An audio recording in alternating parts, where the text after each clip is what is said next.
Welcome back to JW Forwardcast, the show that helps former Jehovah's Witnesses and former members of other high control groups and religions to rebuild their lives, take back control of their destinies, and become the people they were always meant to be.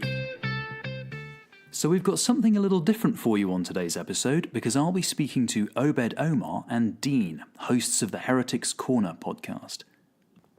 We discuss their experiences leaving the religion of Islam.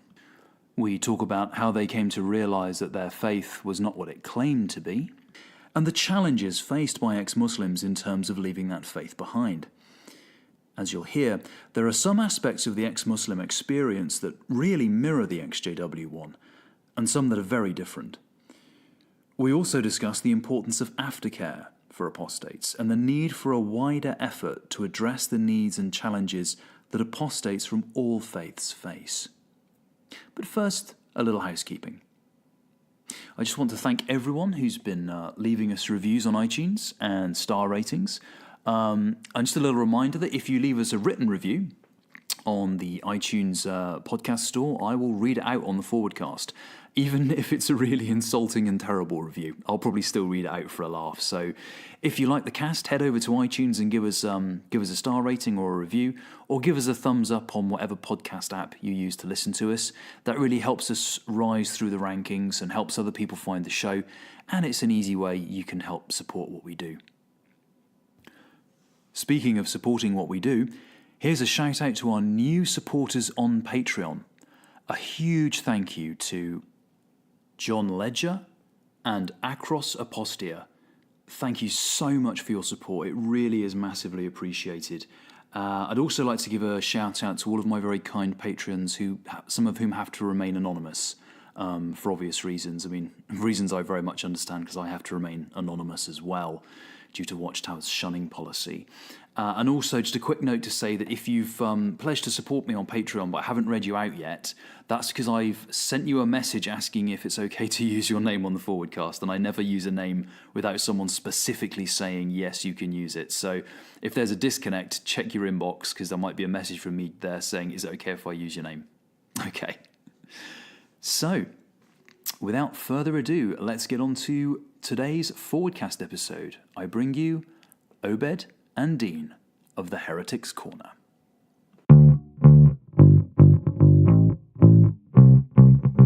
Hey everybody, and welcome back to JW Forwardcast. On today's show, we're going to step outside the world of ex-Jehovah's Witnesses and into the wider world of apostasy from all faiths. My guests today are Obaid Omer and Deen, the hosts of the show The Heretics Corner. Heretics Corner is a podcast on YouTube that focuses on the issues that apostates face. Much like the Forwardcast, they talk to other apostates about issues and challenges that they faced when splitting from a faith that had previously defined their lives. The goal is to gain insight into how exes from all faiths can rebuild. Their previous guests have included Yasmin Mohammed, Sarah Haider, and, well, me. I managed to sneak an appearance on the show as well. Obaid and Deen are both ex-Muslim, and so have an experience that in some ways tracks the experiences of ex-JWs, but also has significant differences as well. Obaid, Deen, welcome to the Forwardcast. Thanks for having us on, Covert. So I just want to first of all give a shout out to this, because this is a 3-continent show. We're coming to you at different parts of the world, which means that Obaid is actually sat there with coffee at 4 o'clock in the morning. So I just want to salute his professionalism and his ability to get out of bed at that time. Yeah, well, legacy of a misspent youth. So guys, welcome to the show. First of all, thanks ever so much for doing this. And it's a pleasure to invite you into my house after you so kindly invited me into yours. It's really nice to be on. It's a really good opportunity for us to talk about, things from an interfaith perspective. Interfaith, kind of into ex-faith. Yeah, I mean ex-interfaith. Cool. So perhaps we could start by, if you could just tell us, maybe if we start with Obaid and then go to Deen, could you tell us a little bit about, how you got into your faith in the first place, and then how you started to realize it wasn't true and you had to leave? Okay, well, I was born into a Sunni Muslim family. And I was born in India. My family moved to Canada when I was 6. I was always really inquisitive as a kid. Asked questions about every little thing, and if it didn't make sense to me, I would break it apart. Around at the age of 11 or so, the original Cosmos came out on TV. My dad loved documentaries and science documentaries and stuff, so we sat down and we watched it. And then my natural inquisitiveness, then listening to Sagan talk about the scientific method and how to be curious and how to look for evidence, that just struck a chord with me, and it sparked something in me. And then later that year, like that was just before school started. And when school started, I was in the 6th grade, and they had a general science class, just kind of covered everything. It was just to get you introduced to science. And they talked about the sun going nova in 5 billion years. So I came home, I asked my parents about that because they talked about the Day of Judgment. And I said, well, you guys talk about the Day of Judgment, and you're talking about all this stuff, and that could happen at any time, but they're saying the sun's going to die in 5 billion years and burn the earth up. And they try to tell me, well, that's one and the same thing. And, no, like it's Day of Judgment and the sun going over the same thing because the Quran's predicted all that. It didn't make any sense to me. And just slowly from 11 to 16, when I just finally couldn't believe it anymore, just taking basic science classes in middle school and high school. So, you're not really going in depth at anything, but you're learning about the scientific method. You're learning about how to get evidence, how to ask for evidence. And everything that I was being taught, they were showing the evidence for it. But then things like in the Quran, they're just things you're told. I mean, you're told about Muhammad splitting the moon, but no one had seen it. Him flying to the moon on a winged donkey with the face of a man and the tail of a peacock. And, and then he had to fly from Mecca to Jerusalem, then go from Jerusalem to the moon, because apparently there's not a direct Burak from Mecca to the moon. So it's just all these little things, and it didn't make sense. And so at 16, I just said, it was just slowly eroding away. And by 16, there was nothing left of it. And I kept it to myself until 22. I was 16. I wasn't sure what my parents were going to say. And we'd always be taught. One of my friends his family was atheist, and my parents, they were close friends of ours. My parents were friends with his parents, but when they talked about them being atheists, there was this disdain in their voice about how they couldn't believe in God. So, I was careful to kind of keep it to myself. But even then, by the time I told my folks, I'd given up all pretense of religion. Like during Ramadan and stuff, we would go to family gatherings or friends of family, whatever, and people would pray, and I just stopped praying. And little things like that. So by the time I told my folks, they knew something was up. It was, a long, drawn-out conversation over a few days, and there was a lot of yelling and screaming and crying and, accusations and this and that. That's one thing I'll say, though. My parents were always devout, but they were never fundamentalists. Eventually, they accepted it. I'll give you an example of what I mean by that. When we first moved to Canada, some people from the mosque came to visit our house. There's only one mosque in Montreal at the time. And it was something that they would do. They would go through the phone book every year when the phone book came out. So this is back in the 70s when they actually had phone books. And they would look for Muslim sounding names or Arab sounding names. And then they would just go knock on your door. And it was just basically to tell you how to be a better Muslim. So, but they came, knocked on our, they buzzed our apartment. I answered. They said, "Oh, we're here from the mosque.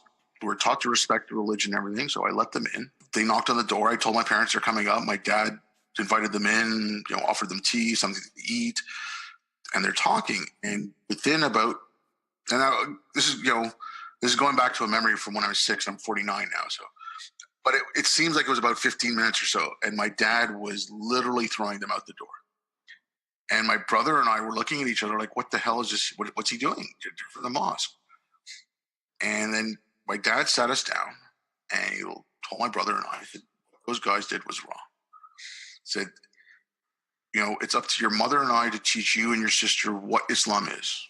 Teach you the faith, teach you the fundamentals of it, teach you how to practice it. But once you're an adult, that's between you and your God. He said, it's up to no one else but you to decide how to practice your faith. And he said, these people have no right to come to my home and tell me how to practice my faith. So, like I said, my parents were devout, but never fundamentalist in that. And, my dad wanted us to learn how to think. Like I said, he loved science programs. He watched them with us and things like that. So when I told him, like I said, there was a lot of yelling and screaming and why are you doing this and blah, blah, blah. And finally it came down to do what you feel is best for yourself, but don't be public about it. And my reaction to that was, first, I said, well, you're more concerned about your reputation than my immortal soul, apparently. And the second was, I'm not, okay, fine, I won't go screaming from the rooftops, but if someone asks, I'm not going to lie. And that was a compromise I had. And this was all, like I said, I was 22, so this is the 80s, or no, maybe the early 90s now. I have to do my math. So it's not, there's no social media. There's no, the internet was just starting. You could have dial-up or whatever.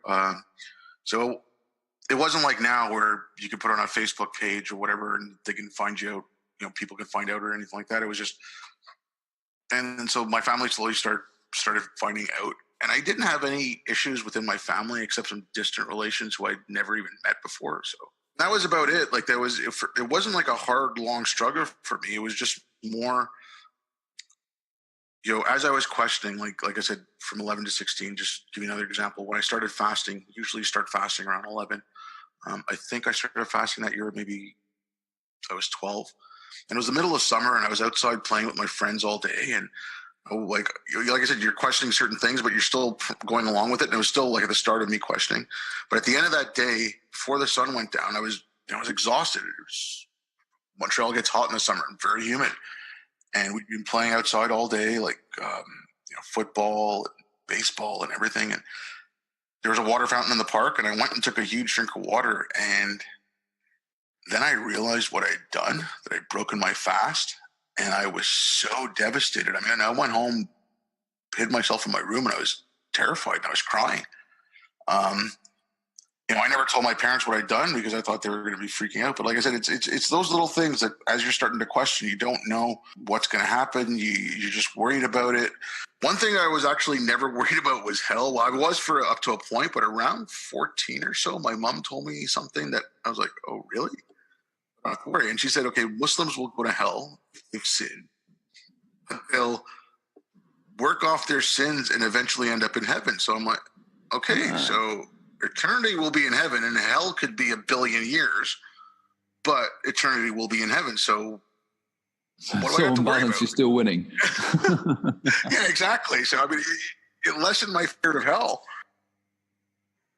It's those kind of little things, like, especially when you're younger, you don't know what your parents, if I was 16, they told my folks and they, I don't know where I would have ended up or what I would have, what would have happened. So, yeah, like I said, that was basically it.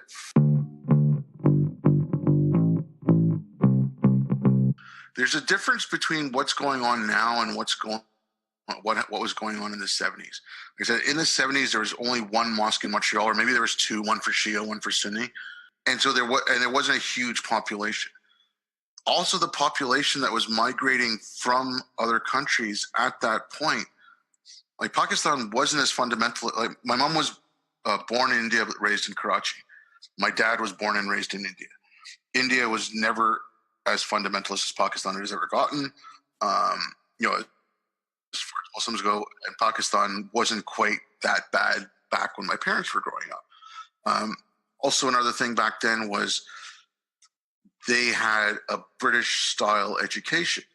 In 72, Pakistan passed a law where it had to be an Islamic education. India still, for the longest time, they kept that British-style education. They're moving slowly away from it, which is fine. But so my dad went to university in London. My parents read the classics. They read, like I said, so coming to Canada was coming to another Commonwealth country. They had certain things they could share. And so it wasn't as bad then as it is now. Like now they're coming from a more fundamentalist tradition of Islam now than they were in the 70s or even in the 80s. And I would think like starting in the 90s or so, mid to late 90s, that's when the more fundamentalist stuff started coming in. Yeah, it's sort of like that everywhere, especially in the West. But it really is everywhere where, especially post 9/11, there's been this revival of Islamic identity in a sense. But I don't know. I'm only 25. Like I didn't live through the 80s or the 70s. Like it's always sort of been this way for me. And I grew up in Saudi Arabia as well. So, so it's always been fairly strong.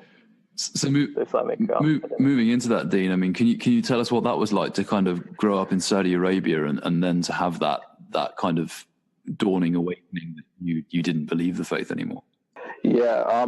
Well, to be honest, I did grow up in Saudi Arabia. I grew up in, I don't know if your viewers would know this, but Saudi Arabia is essentially the birthplace of Islam. It's the heartlands of where Muhammad really had his revelation. It was all in sort of Western Saudi Arabia.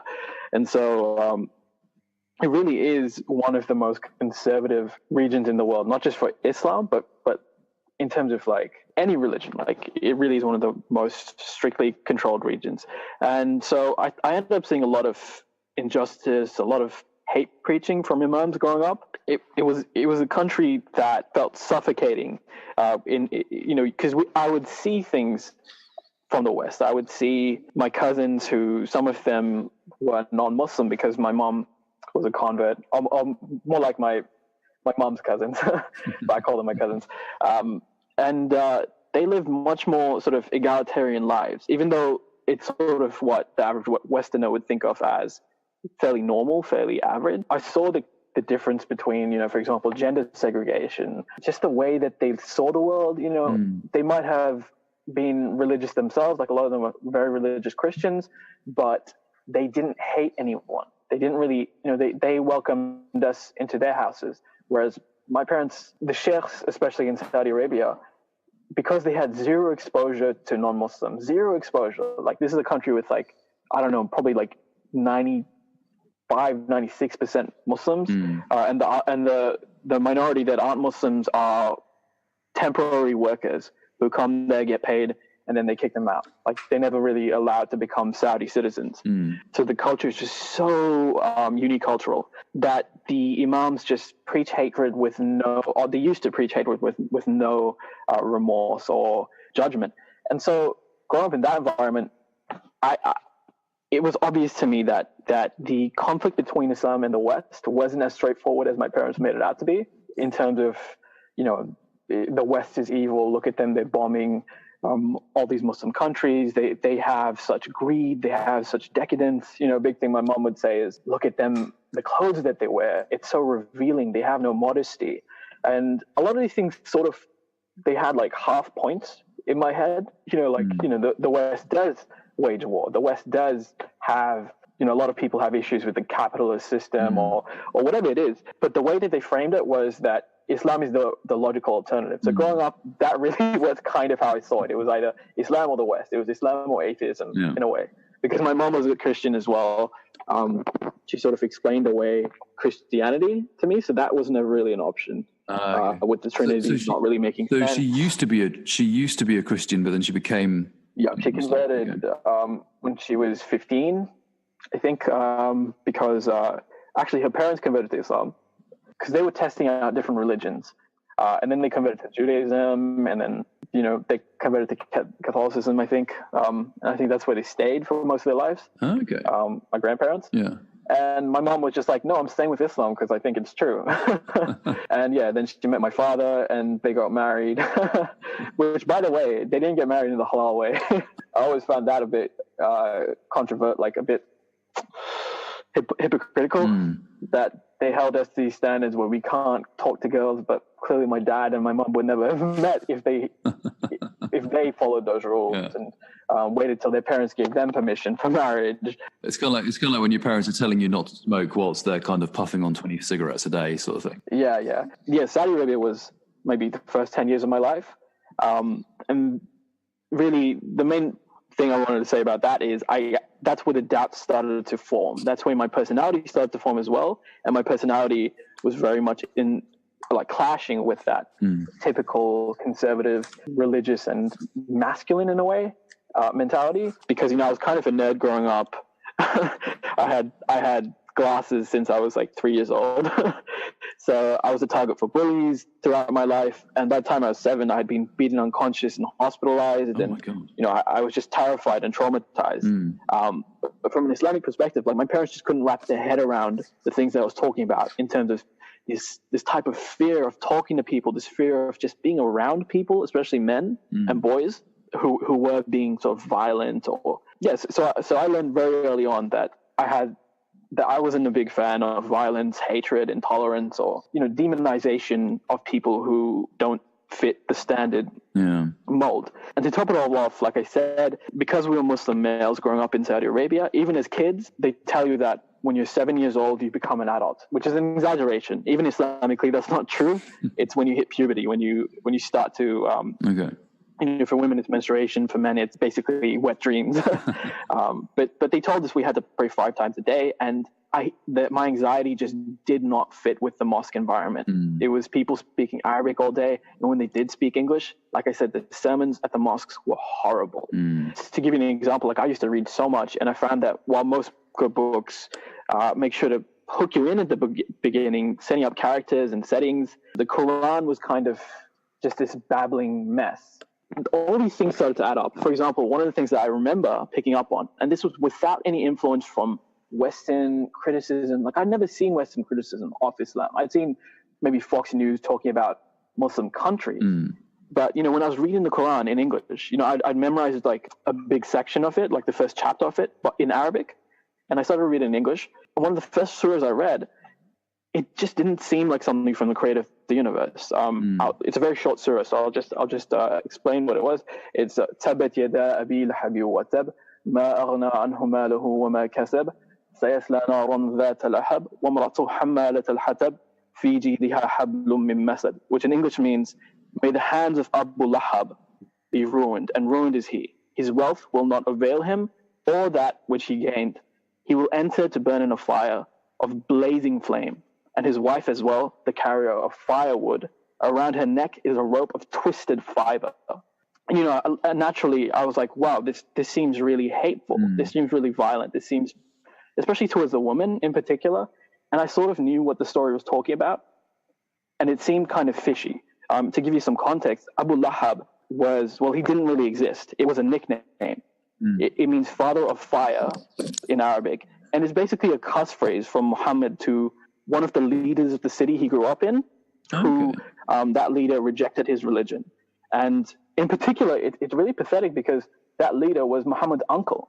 Like, this is basically a domestic dispute that is presented in the Quran as though it's, this giant villain, this truly evil, like a warlord or something, like Pharaoh and Moses, like that kind of conflict. But it's really just Muhammad's uncle who disagreed with him. And he had slaves and he mistreated them a bit. It really wasn't anything like, for example, what Muhammad himself became later on. It was far worse than what this man ever did.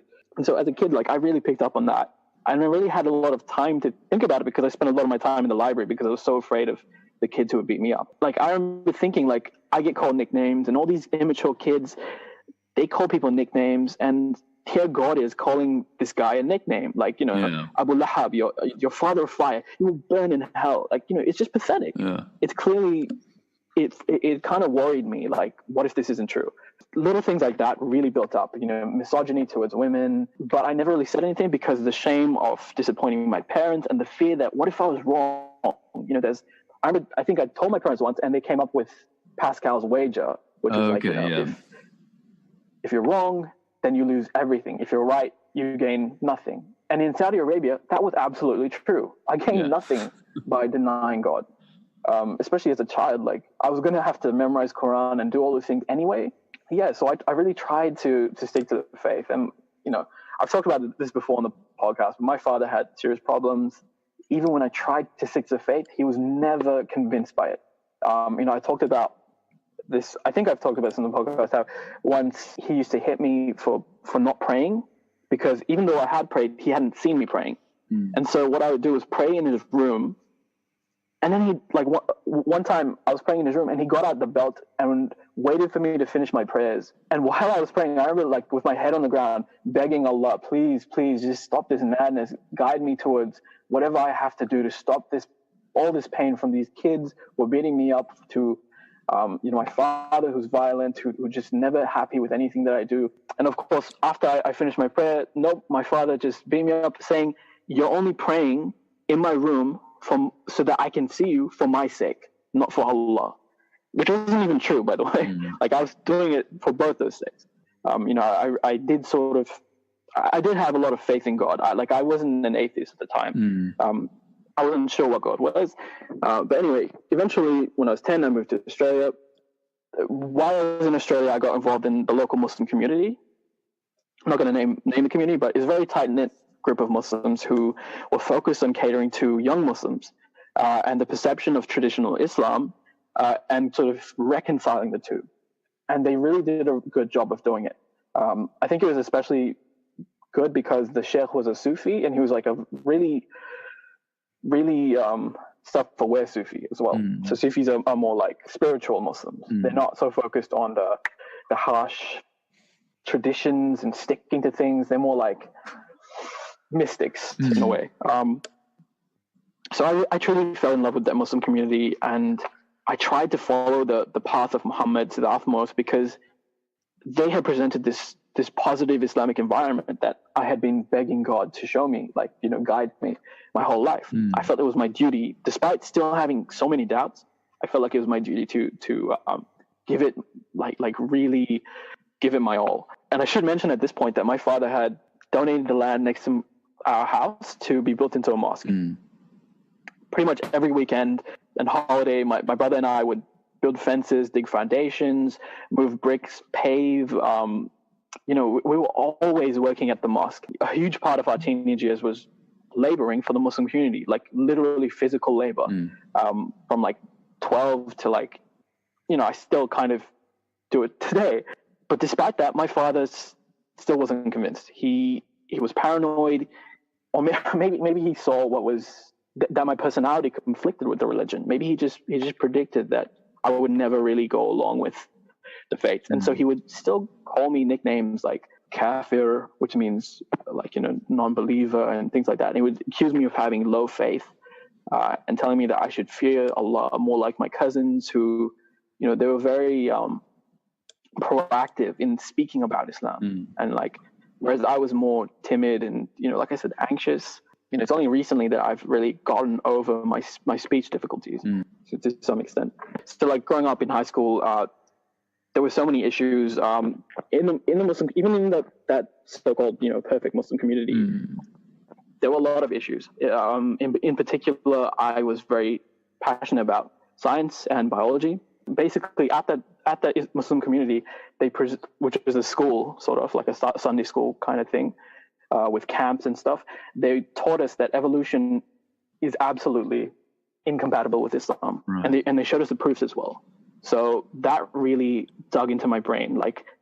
I thought that evolution was a beautiful explanation for how God created things from a single cell, created all life from a single cell. But I've been presented with this counter argument that pretty much all Muslims believe in, which is that human evolution is a lie. And it didn't make any sense to me. It seemed obviously that's quite illogical. That's kind of ironic in a way that you'd found a way to almost square the circle and view evolution as kind of compatible with. Yeah, it's not that hard either. And they'd actually taken that away from you. Yeah, and they'd done it by showing me the proof in the Quran that it's not actually compatible. The stories that, for example, Noah's Ark, that doesn't make any sense. If genetics are so important, there'd be genetic bottlenecks that would actually make things impossible. Or Adam and Eve, that's a genetic bottleneck right there. And even the Quran specifically sort of says that things were created, one after the other, sort of like in Christianity. I'm pretty sure Christianity has a similar creation story. And also, the second big thing in high school was girls. To be frank. Also, there was a bit of an issue with, the hatred of homosexuals, which I'm not gay, but I had a teacher who was gay, who was one of my one of the best teachers I had. She really paid attention to me, but she was a lesbian. And she knew I was highly religious, and she would actually encourage me to speak my mind about religion. I had an oral presentation about gay marriage, and I said, I'm for it. And she was like after the speech, she said, "Do you really believe the things that you said?" And I was like, "Well, I'm a bit confused about it. And we had this huge speech about it, like this huge heart-to-heart about it. And regarding girls, like there were plenty of girls in the Muslim community, but I went to a public school. Every single girl there was non-Muslim. I had a crush on this Hindu girl who I really, really liked, and she asked me out. I had to turn her down and tell her, it's forbidden in our religion.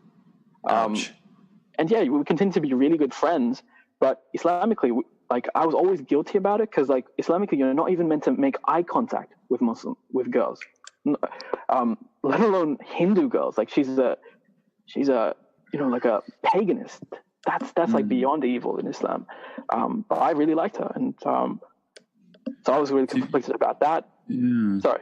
Yeah. You was going to say, so you've got all these kind of gathering doubts and they're coming together. So what was the moment for you when you suddenly realized, oh, actually, I don't believe this. I don't believe this faith. So it was kind of related. It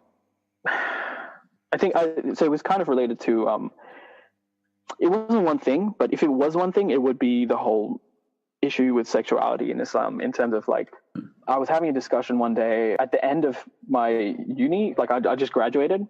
And I had a lot of time to think about things that I hadn't really had, forever. And I was talking to some friends about, they were Muslims, like most of them were Muslims who had girlfriends essentially. And the other one was like a Christian who had a girlfriend. And I was there saying, like believing that having a girlfriend is forbidden because Islamically you get married and that's it. You only get married. And when you get married, you're meeting the girl for the first time, essentially. Or like maybe you've sort of known her from the community, but you didn't really talk because that's forbidden and you kind of met her. Like I was basically arguing with them, not really arguing, like I was awkwardly telling them, actually, Islamically, there's good reasons, like there's good scholarly reasons why you're not allowed to date. Like Allah really, really clearly says that this is one of the worst things that you can do is have extramarital relationships. And Muhammad himself was terrified of flirting women. He was always warning people, the worst, most people in hell by far are women because they're promiscuous, because they lure men into these kinds of relationships. It's funny how it's always the woman's fault, isn't it? Yeah, especially in terms of how Muhammad describes it. That conversation led on to awkwardly talking about sex slaves as well, like because at the time ISIS was the biggest talking point, and there's a Christian there, and he was sort of arguing like, what's up with ISIS? And all the Muslims were proudly proclaiming that there's no such concept in Islam as sex slavery. And I was there being like, awkwardly pointing out again, almost spitefully against myself. Like I kind of resented Islam at the point. Like I was kind of confused and conflicted. I was saying, sex slavery is actually completely permitted. And in fact, most of the restrictions that are placed on men during regular marriages were explicitly permitted when having sex with a slave. And this was, things that I'd heard during lectures where the sheikhs proudly explained the context, like detailed context behind Muhammad encouraging these things. For example, one of them was coitus interruptus. How do we know that coitus interruptus is allowed? Because there's a situation where men during war were asking, how do we have sex with the sex slaves? After basically raping women after a battle, saying, how do we not get them pregnant? And that was the context. Muslims are always talking about context. That was the context of coitus interruptus. And a lot of the sexual things that we know about Islam were either from Muhammad's child bride, who detailed these things late in her old age, or the wartime looting of women, essentially, which were very public affairs. People had to come to Muhammad and say, "Can I have sex with this woman despite her being married to a man who's still alive?" Or I killed her father and she probably hates me. That kind of thing. And Muhammad going, yeah, it's fine. And Muslims today say, well, they had consent, but these are slaves. Remember, they were forced into slavery probably that day sometimes. Like, it's not really consent if it's at the point of a sword, is it? Yeah. Just sorry, don't mean to interrupt, but one thing about that, like what Deen was saying with the context. A lot of these things they say, oh well, if you look at the context, but if you actually look at the context and look at the history of these things, the context makes it so much worse. They talk about Muhammad marrying this Jewish woman. I think she was a poetess. Yep. Okay, he married her after wiping out her tribe, basically, killing her husband and her father, then marrying her, and then consummating the marriage that night. Some narrations say it was 2 nights later, but what's the difference there? Yeah. That night or 2 nights later, and we're still the Sahaba, Muhammad's companions, were telling him, dude, this is crazy. Like, essentially, like, she's going to kill you in your sleep. Like, if you have sex with her, she's going to kill you in that tent. And so they were like, they were like, one of them in particular was essentially pacing around the tent while he had sex with her, with his sword in his hand, in case something happened and there was a struggle. Because, Muhammad was an old man at this point. He was like 60, maybe 50, 57, probably something like that. There's a whole new definition to unsafe sex. That's kind of crazy. So you basically, all of these kind of like, that was one of the main things for you that kind of made you realize the day. Faith. Yeah. That was the day when I drew the line in the sand. I went home. I double checked, like, with all the resources I could, like, books, and then researched it online, if what I had said that day was true, because it seemed like such an obvious conflict. I was talking about sex, or I was talking about girlfriends and it being forbidden to have sex with girls who you're in love with, but if you kill a woman's father and force her to be your slave, then it's perfectly all right. And my friends pointed that out, and I was like, wow, that is actually ridiculous. And I did one last prayer to God for guidance and stopped practicing Islam.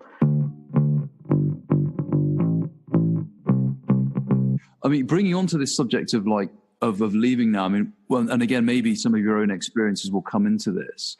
What kind of issues do ex-Muslims face, or perhaps Muslims who are, no longer believe but are still, unable to leave? What issues do they face, and how have they been able to overcome it? And maybe what issues do you face, and what were some tips or things you did to try and overcome them? The first thing I'll say is there's 13 countries in the world where blasphemy and apostasy is punishable by death, and they are all Muslim. So that's the first thing that you should know about that. Now, when you come into the context of Western liberal democracies, again, it depends on the country, and it depends on the family, and it depends on the community.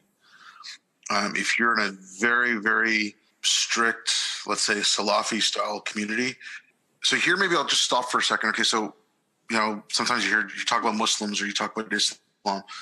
So I mean, the first major split is Shia and Sunni. Then within Sunni as well, you have the Sufi faith, which is just an offshoot of Sunni. But then you'll have different types of Sunnis. They call them mahabas, but there's 4 different mahabs, which are like schools of thought. And Salafi is the most strict, and it's the most literal. It's the most literal interpretation. Wahhabism is a form of Salafism. So, and then the Hanafi, I believe, is the mildest of the Sunni Islam faith. So so people so if you hear different things, that's why some people might differentiate between Sunni and Salafi. So it depends on what kind of community you're in. And even within those communities, there's diversity. People who have absolutely no idea what sect they belong to, they just call themselves Muslim. That's the most common, I think, to be honest. Yeah. But if you leave, I've heard stories of people, like I said, I was very lucky, and I'm not the norm, but I mean, I've heard stories of people being held in a basement and beaten for days. Absolutely. Someone I know actually just recently, like this past summer, I believe, and he wrote an article about it.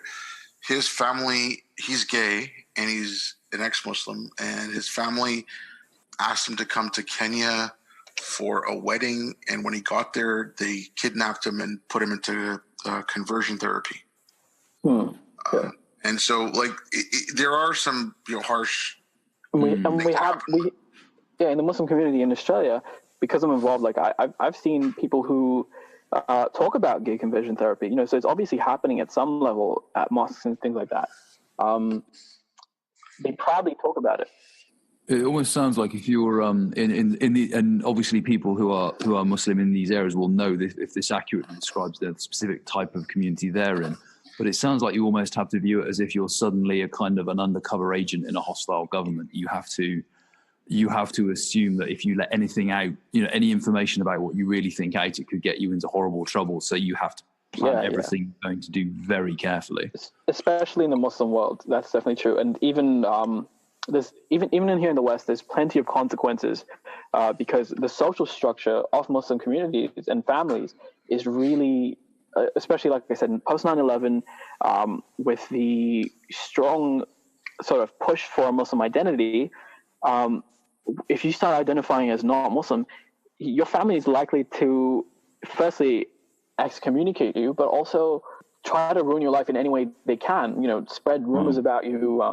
Like Obaid said, like a lot of the time, if you're living under their care, which a lot of youngest Muslims do, they'll send you to conversion therapies, or they'll, very common thing is exorcisms, which can be pretty horrific, especially for girls. Like because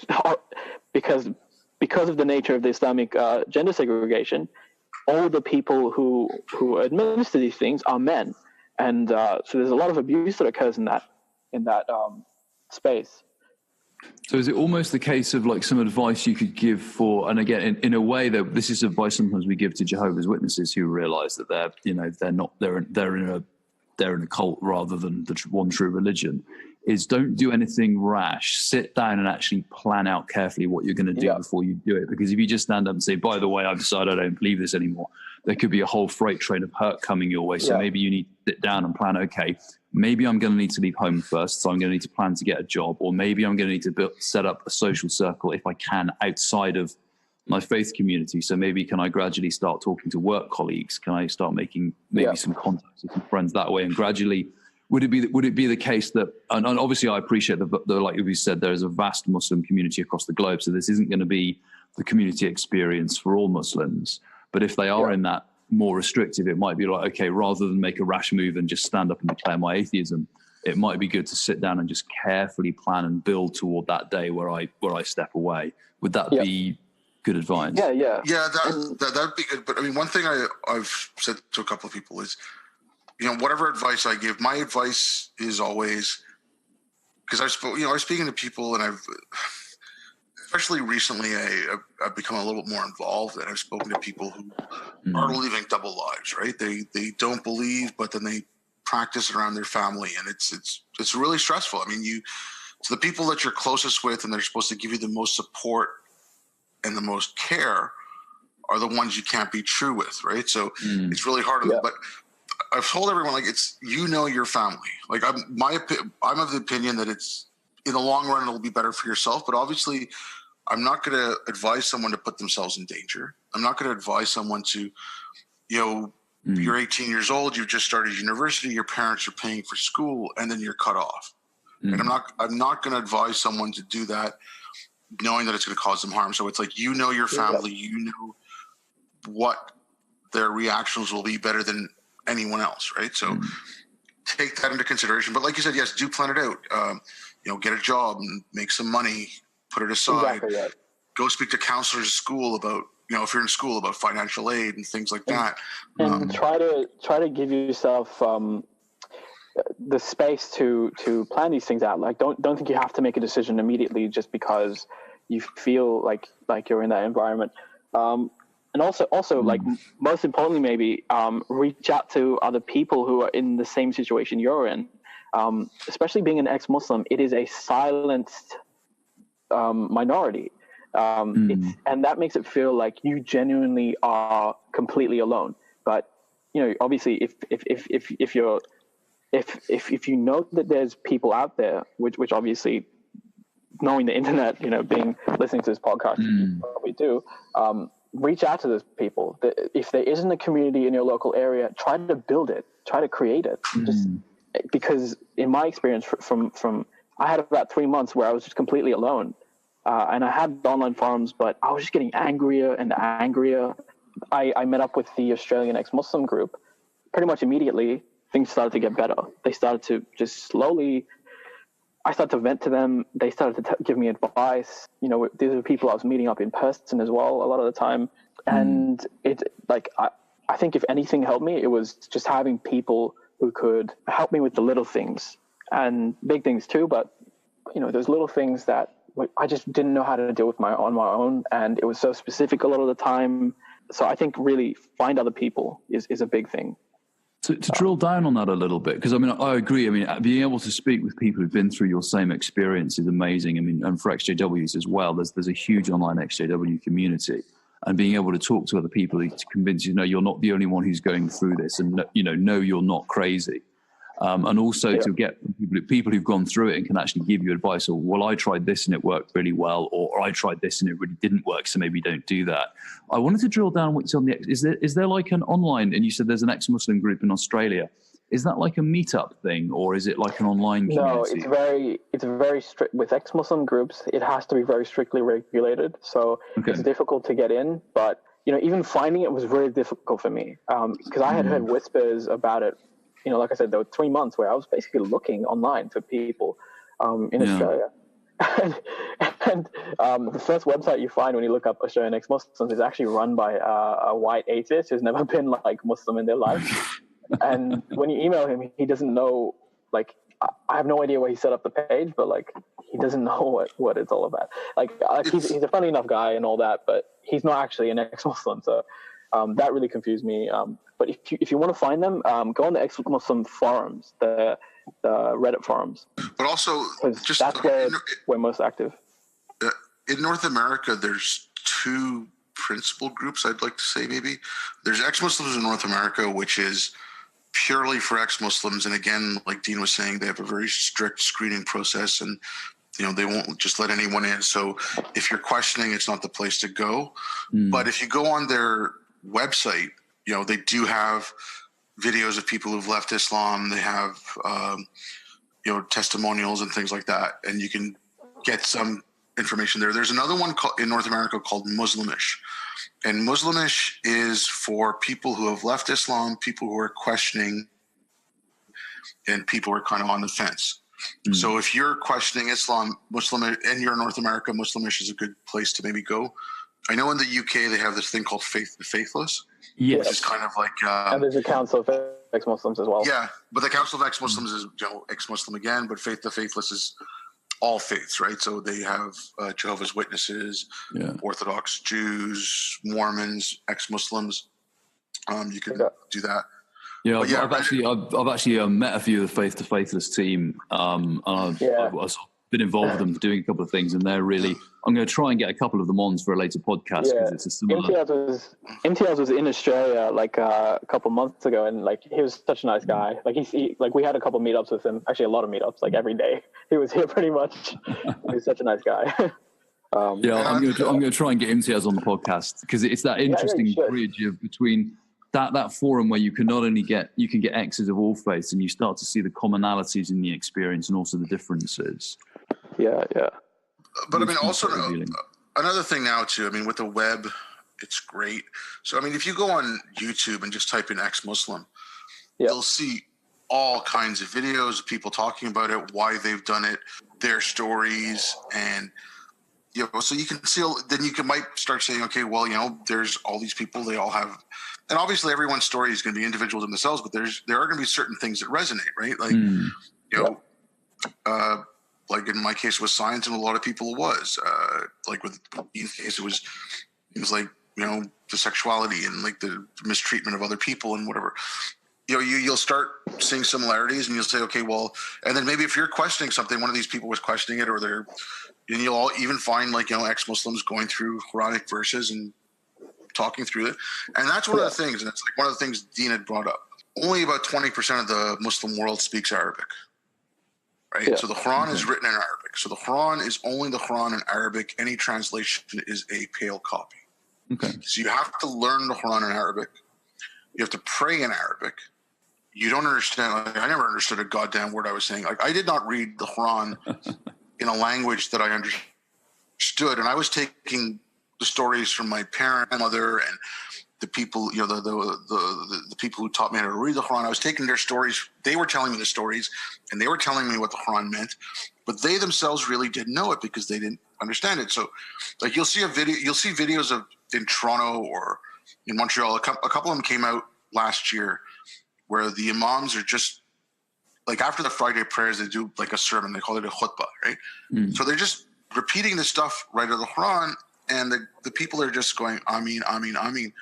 And they don't know what they're saying. And it's when you see the translation underneath, because like the videos came out with subtitles, and it's, there's one that's talking about killing all the Jews on Judgment Day, and how the trees and the rocks will say, look, there's a Jew hiding behind me, come kill him. Yeah, that's a big one. I see that everywhere. I'm telling you, my sorry to cut you off, but like I went to a local mosque, and the imam that was supposed to be like, I heard really great things about him. He's really nice. The way he speaks is so peaceful. And he was giving that thing about, the Jew will be hiding behind a tree. And I was like, these people just don't care about the Jews. Like, they just don't sympathize. That's why they don't see the horrific nature of what this guy's saying. Like, I don't know. I mean, that's one of the biggest problems. Like, I've had my family, tell me, well, if you don't speak Arabic, you can't really understand the Quran, so you can't really say that you've left it because you don't understand it well enough. And I've just turned around to them and said, well, then I guess that means 80% of Muslims aren't really Muslim because they don't speak Arabic and they don't understand the Quran well enough to be really Muslim. I mean, that's what they're basically saying, right? And on that topic as well, like I worked overseas quite a bit, and one of the places I was Bosnia. I spoke to the Muslims in Bosnia, and they, Bosnian Muslims, especially like this was in the early 2000s, and they were not really that strict.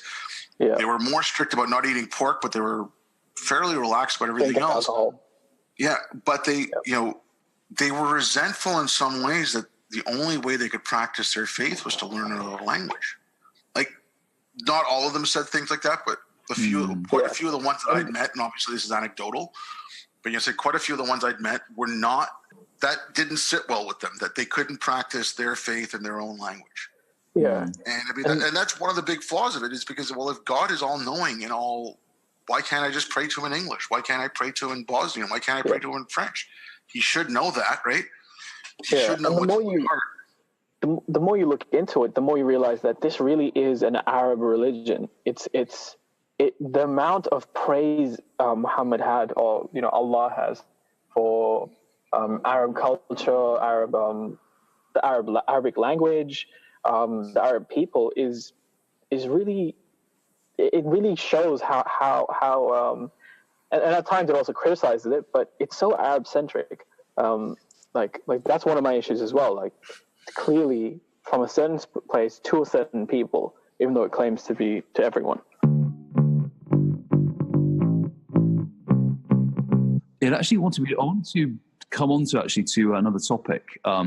Yeah, sure. Which is the podcast you guys run, Heretics Corner, which, as we've said, is this really great show, which is basically all about discussing these issues and getting them out into the open and finding out how apostates can be helped and how they can help themselves. What was the genius? What was the kind of the original idea that got you guys to put the show together? So how did you kind of spin up the first couple of episodes, and what's the goal of the show? Okay, well, that's actually Nully, who unfortunately is not with us. She's had a lot of stuff going on, so she's not been able to join us lately. But she put out a tweet, and I'd been humming and hawing about a podcast. She put out a tweet saying, "Are there any other ex-Muslims who'd like to do a podcast with me?" So I got a hold of her, and then we started talking, and then Nolly got a hold of Deen. And we're both Australians. We're part of the ex-Muslim community here. That's how I know her, and I talked to her about starting a podcast as well. So I think we kind of had like our own group, like a Facebook group as well, for a while, like an ex-Muslim Facebook group. Like, I think it was ex-Muslims of Australia and New Zealand, like a couple of years ago. She kind of convinced me. Yeah. And so, I mean, we started it up, and I mean, our idea, and still like what we'd like to try to do, is we're reaching out to other people of other faiths, and we've had on mainly ex-Muslims, but we've had on, I mean, you were on, and then we had on an ex-evangelical Christian. We had on actually one of them, Jen she grew up Mormon. No. Okay. Yeah, she grew up Mormon, but part of her family was Syrian, so she had a Muslim side of her family, and then she converted to Islam, so she is an ex-Mormon and an ex-Muslim. So there's that, and then we spoke, we had on Yasmin Mohammed and Jimmy Bagnash, who's Yasmin's in Canada and Jimmy's in London, and Yasmin started up this organization called Free Hearts, Free Minds that helps apostates or atheists and questioning Muslims or I guess questioning religious people, basically mainly it's Muslim in the Middle East or Muslim majority countries, and it helps them with life coaching and things like that. And one of the other people we also had on is Dr. Marlene Winnell. She's in the States, and she provides counseling. She's ex-evangelical and an ex-missionary. Well, her family was missionary, and she provides basically counseling and therapy, treating apostates like you would treat someone with PTSD. And so, I mean, our whole idea was basically that, just let's have people on, discuss their issues, try to show a common thread between, all extreme faiths, let's just say, and what, type of things you have to go through. So, I mean, one thing that's common is shunning. Yeah. You get cut off from family and friends and loved ones, and, it's really hard. You're totally alone. Like I said, it's people that should be the closest to you who just cut out of their lives. And I think we had Sarah Hyde on, although I wasn't there for that one. That was the most recent episode, I think. Oh, no, wait, it was actually with you. Yeah, with Sarah, I was kind of lucky because she didn't have a lot of time. Yeah, and it's kind of related to that. I'm planning on starting on my own YouTube channel, just doing sort of, whereas Heretics Corner is more discussions, more, we're interviewing people usually, or maybe we're just talking about our own issues. I want to talk more about the perspective of like an ex-Muslim perspective in short videos, and sort of less ranty, more succinct, and sort of running down the reasons why. Well, actually exploring multiple different issues. I have so many notes on video ideas, and that's going to be under my online alias, which is the Red Murtad. So that's REDMURTAD. Yeah, we'll pop a link in the show notes. Yeah, I'll probably set up the social media. Most of it's set up already, but I'll link it to you. I'm really hoping to. I really think it's important to do these kind of things because, myself, especially at the beginning, the first year or so of leaving Islam, I kept wanting to have that reassurance from other people, and not just one source or some random article online, or so especially when it comes from people who've never been Muslim. A lot of the criticism of Islam is from people who've never been Muslim. You do kind of rebuild that doubt, and it's not even doubt. It's almost like you're just thinking, are they right? You're trying to assess if they're right, and you just don't have the mental resources to go through every single accusation that, you ex-Muslims, you don't pay. You're just, you're just doing it for the for the joy of leaving Islam and all that. So I really do think it's important to have these assessments of religion and why we believe it and why it's unhealthy, and also just updates. For example, there's a lot of people who do, Abdullah Samir, Video Vids, Hassan Radwan, who I think is Video Vids' father-in-law. They do sort of a couple of personal updates here and there, which I found actually really, really helps me. If I'm in a really bad mood and I see one of those videos pop up, it really helps me to just see someone else talk about something about an ex-Muslim perspective that I've never, that sometimes isn't even really something that I've had, but I can recognize that we're part of this community. We're part of these people who have things in common. And well, it's interesting because that concept of, like you said, there's a lot of material and information available to help people analyze a faith and leave it. I mean, I know for ex-Jehovah's Witnesses, there's lots of material out there on why the JW faith is flawed. And I think one of the real drives now that we really need, I think, generally across the whole kind of inverted commas, apostate community from all faiths is the aftercare aspect, which you guys have been talking about. You know, it's like you've worked out the faith isn't true and you've left it, but now what? Because it can very often leave people, they might end up shunned, they might end up with I've been cut off from the source of income. Yeah, and it's not just that. It's also like there's issues that stem from before you, like while you were a believer, you rack up these issues.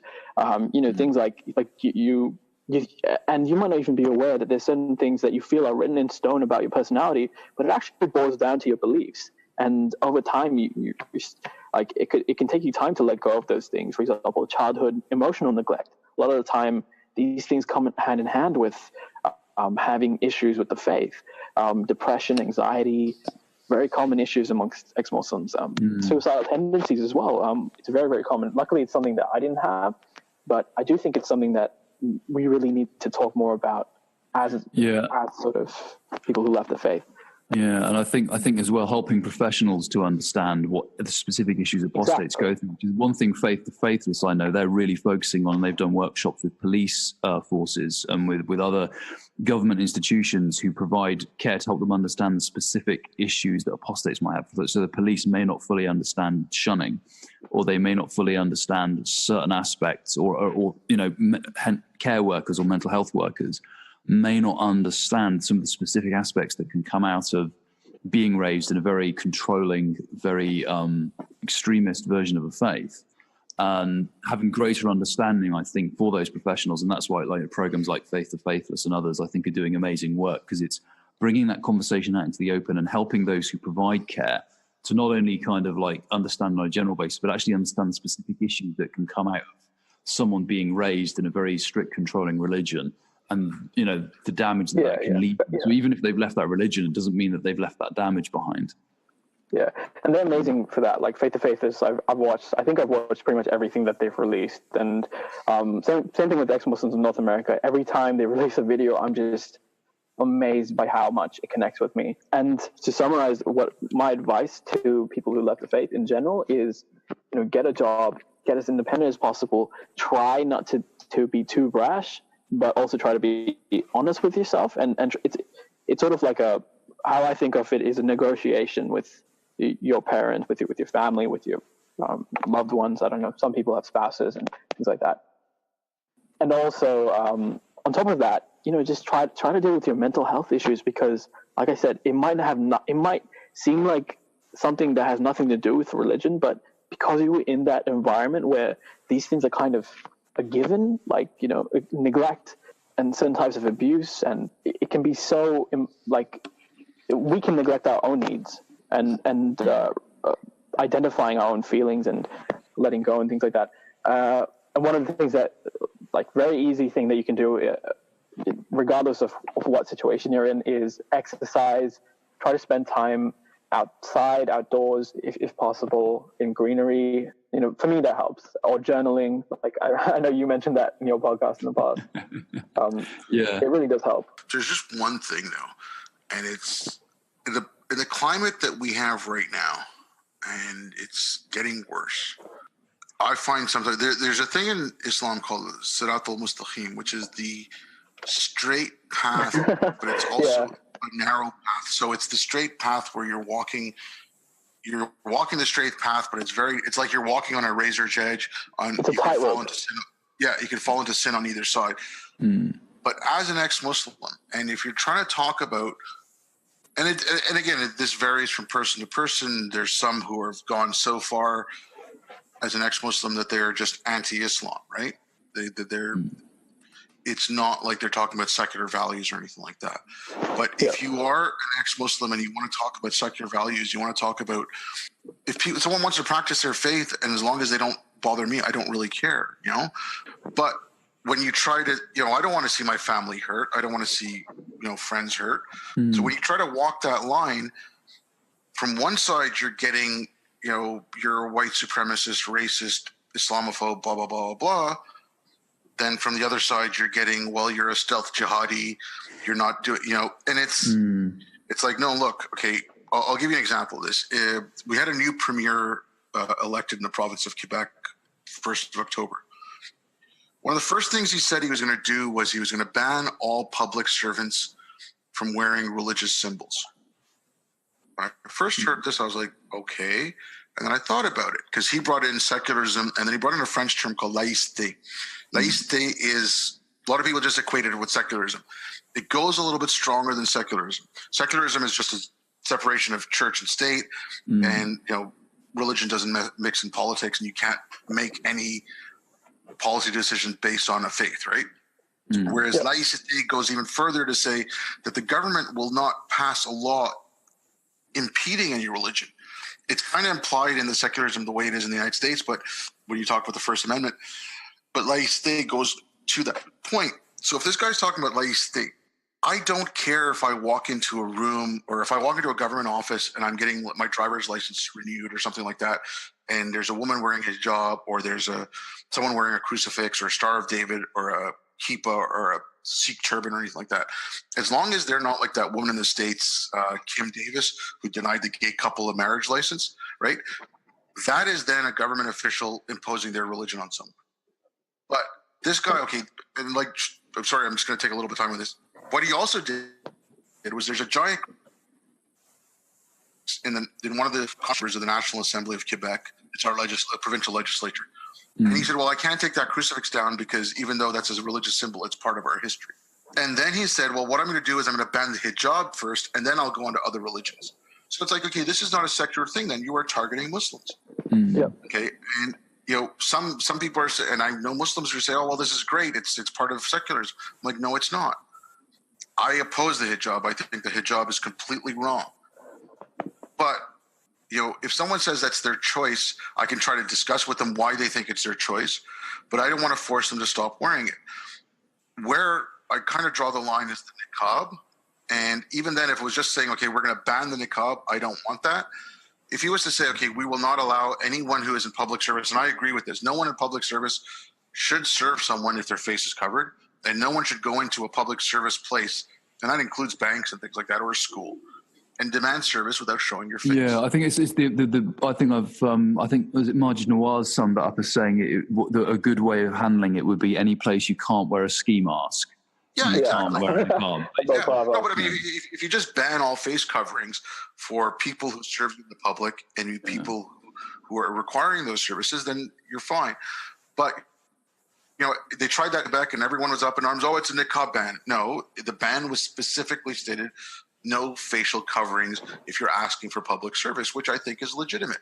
But like I said, that's kind of where I draw the line. But so you have to be, like I said, ex-Muslims are in that precarious place because, especially nowadays, where if you say anything against someone who's perceived to be an oppressed class, well, you're oppressing them, and it doesn't matter that when they talk about lived experience, but my lived experience apparently doesn't count for anything. Dean's lived experience apparently doesn't count for anything, because we weren't never really true Muslims or whatever. And this is coming from people who were, this is coming from, and I call them benevolent bigots because it's exactly what they are. They think they're trying to do good, but they're not, and it's just, But even with those people, like I'll be honest with you, I've met so many of those people. They annoy the hell out of me, but I still try to talk to them and reason with them. And I think I've had a couple like one of my friends is kind of like that, and sorry, I don't want to give away details, but essentially, we kind of have a better friendship now than we did before because we kind of worked through that. Like she understands that being ex-Muslim is this minority within the minority, but she was just completely ignorant of that before. She was just assuming, okay, well, if you're criticizing Islam, it must be that you've got some like love for white nationalism or something like that. You know what I mean? I think it really is ignorance. It's also like when you bring up ex-Muslim, you try to bring up some issues, and they're like, well, not all Muslims are terrorists. Okay, terrorism is horrible, and it's the most visceral thing you'll see. Yeah. But there's so many other things that are problems, like what Dean was talking about, like other issues. Okay, gender segregation of men, segregation of men and women. It's so bad. I'll tell you, boys don't know how to react with women. With girls don't know how to react with boys. There's a share. Sorry, something happened very recently. Someone I know is getting married. We're trying to organize the wedding, but the sheikh has to officiate it, to make it legal.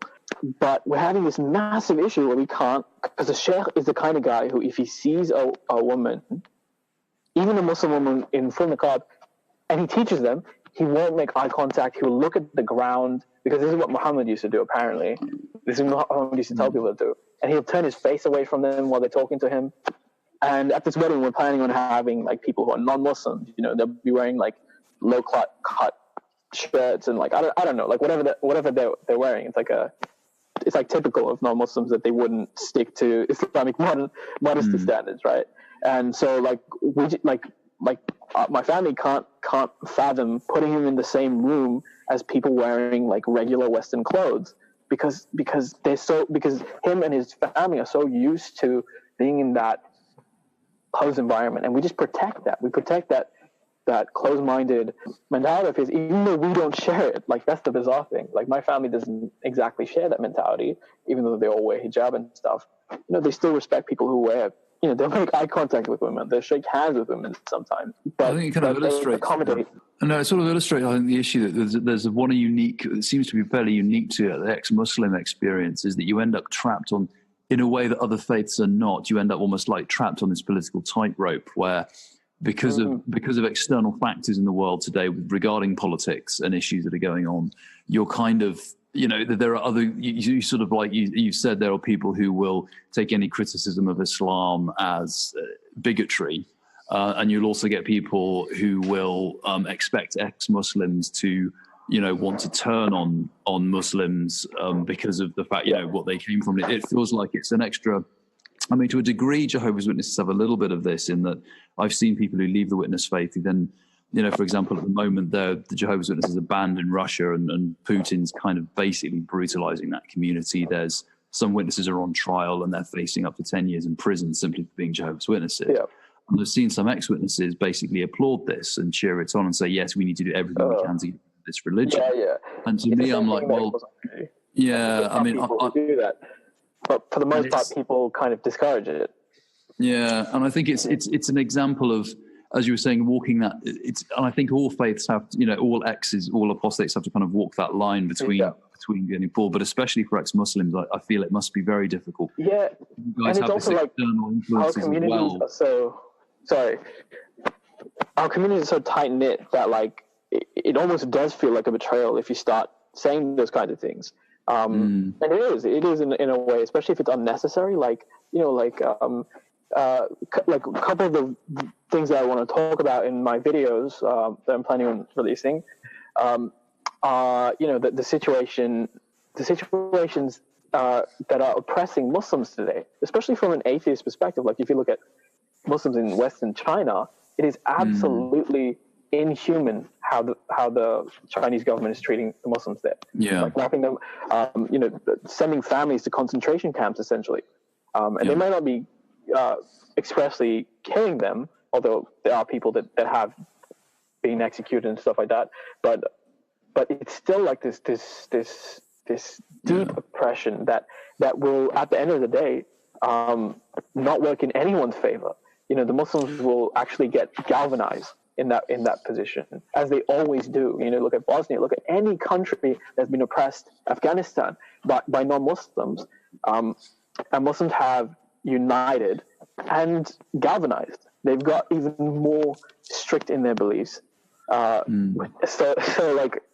I really feel like that kind of thing is so, in every single way, it's antithetical to secular values and humanist values, and we really need to speak up more about it. I really intend to speak up more about it as well, personally.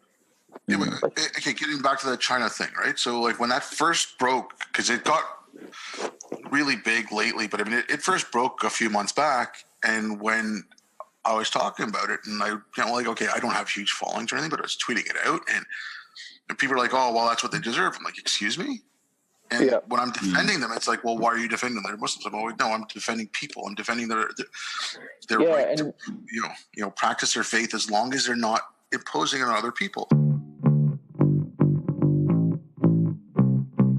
I mean, you guys have been very generous with your time, so I don't want to keep you any longer because I know you're sat in a car, Dean, and you're kind of man. But I just wanted to end. I was just going to say, if there's one quick piece of advice you'd give to a Muslim who's just waking up and realizing that they may not be in the one true religion, what would it be? Read everything you can. Read the Quran in a language you understand. Read the Hadith in a language you understand. When there's claims that are made, go find other sources. There's a verse in the Quran how the sperm is formed between the ribs and the backbone. Okay, if you find that little bit of doubt, like the sperm is not found in the rib between the ribs and the backbone. The Quran talks about jinns and witches and possession as if it's real. So find a little thing like it. Just read it and look at it. Like a little bit of doubt goes a long way. And once you start saying that if it's supposed to be the perfect word of God, everything should be true and right. And if you start finding things in it that crack, then just follow that logic. Okay. Yep. Cool. For me, it's really difficult to say one thing, but I really be focused on the safety of the individual. In particular, like we mentioned before, you really need to pace yourself. You really need to be patient, and if it helps, take notes, break down what you're facing in whatever scenario you have, like in terms of family, in terms of financial independence. And this is especially for young people. And really, don't be brash, but also, be honest with yourself. It's hard to acknowledge after leaving faith. One of the hardest things to do is have that balance of, I'm angry at these people. I feel like I've wasted my time. I feel like my family is just crazy. And you don't know if that kind of thought process can drive you even further into mental health issues. So it's important to slow down and take note and pace yourself and come up with a plan, talk to people. I know this isn't one thing, but yeah, that's my advice. That's good advice. Thank you. So where can we find more of your work online if people want to follow what you're doing and catch up with the latest developments in the world of Heretics Corner? On Twitter, it's at Heretics Corner. If you go on YouTube, check for Heretics Corner. Like I said, we're still kind of starting out, so we're a little bit hit and miss right now, but hopefully we can get everything together. And also for me, I'm pretty active in the exMuslim community, but it's anonymous stuff. You might find me in the Reddit forums, the Reddit exMuslim forums. But yeah, if you want to follow me on Twitter, it's at the Red Mortad, I think. Actually, I'll just send you my social media links. So yeah, I'll put them all in the show notes. But yeah, my online alias is the Red Mortad. My name is Deen, and yeah, I'll be coming up with a lot more videos and content, and maybe even forum posts and things like that in the future. So look out for it. Cool. So Obaid and Deen of the Heretics Corner, thank you very much for coming on the show. Thank you for having us. Yeah, I noticed you didn't talk much. Like we should have had some interview questions for you, I feel like. We'll have to do this again at some point. I'll have to see if we can get you guys back on and keep the discussion going. Yeah. Anytime. Thanks. Cool.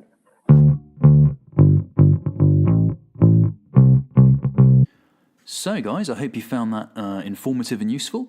Let me know if you enjoyed it, because ideally I'd like to continue getting exes from other faiths and other groups onto the show.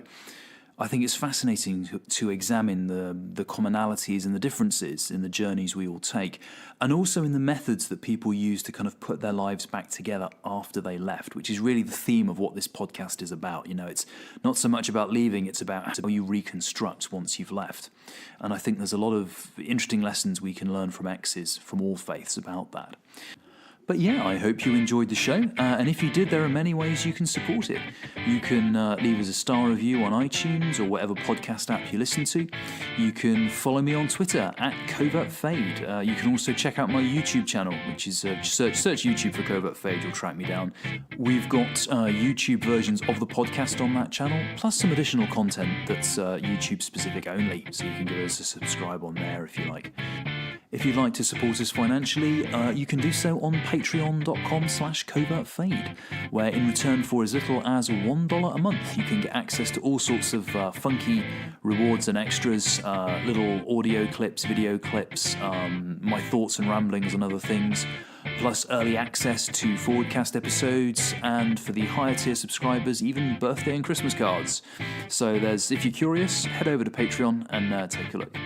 But to be honest, if you enjoy the show, the best way you can thank us is just to have a think about what you want your life to be, work out a plan to get there, and put that plan into action. Because at the end of the day, we all only get one life. We can't change what happened in the past, but we can change the future. So decide what you want your future to be, get out there and work your butt off to make it happen. Take care, guys. We'll see you on the next episode.